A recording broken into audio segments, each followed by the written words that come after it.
ဆိုတော့ဒါကကျွန်တော်ခံပါဒီခန်းကနေတော့ရှုပ်နေပါနော်ဆိုတော့ကျွန်တော်ဒီနေ့မှာတော့ဒီခန်းကိုရှင်းပြီးတော့ကျွန်တော်ရဲ့ gaming room အဖြစ်တောင်းပါဖြစ်ပါတယ်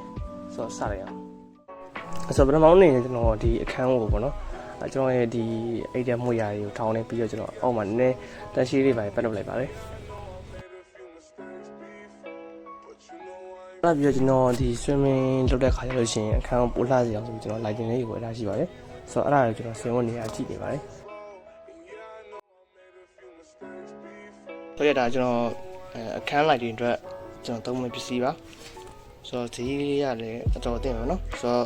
ဒီလို quality မျိုးရလာမယ်ဆိုတော့ဆင်ပြီးတော့မှာပဲတေချာ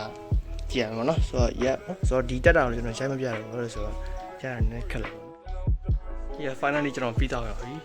ဆင်ရတာပုံလုံးလုံးဝမကြောက်ဘူးဒါပေမဲ့ဆင်လိုကြည့်စင်လိုက်တယ်ဒါပေမဲ့ yeah အပြည့်ကျွန်တော်ရဲ့ဒီရှုပ်ဝနေခုံကိုတန်ရှင်းလုပ်တယ်လုပ်ပြီးကျွန်တော်လက်တော်လေးတင်းနေနောက်ပြီးတော့ကျွန်တော် platform ကိုတခြားချခဲ့ပါတယ်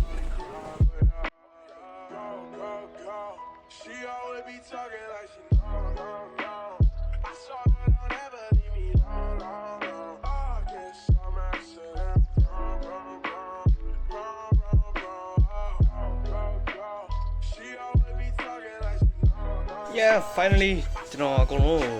ပြင်ပြီးသားပြီပေါ့နော်ဒီမှာတော့ကျွန်တော်ရဲ့ game set လေးပါဒါကကျွန်တော်သုံးနေတဲ့ laptop ပါဒါကကျွန်တော်မီ